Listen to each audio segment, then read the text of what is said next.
चला तर मग मंडळी, नेहमीप्रमाणे देवाचा आशीर्वाद तुमच्यासोबत राहो. तंदुरुस्त राहा, आनंदी राहा आणि चविष्ट पदार्थ खात राहा. आज अचानक गोड खाण्याची खूप इच्छा झाली. छान प्रकारे मंद आचेवर सोनेरी होईपर्यंत शेवया भाजून घेतल्या.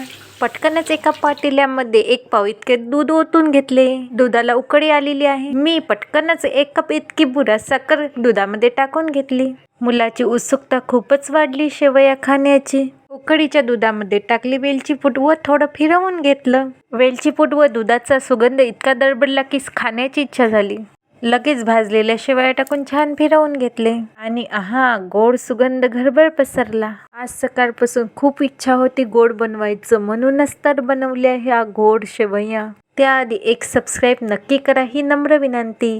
थोडं फिरवून घेतलं, तयार आपल्या जबरदस्त आणि उत्तम चवीच्या गोड शेवया. खालील ॲरो बटनावर क्लिक करून फुल व्हिडिओ नक्की बघा.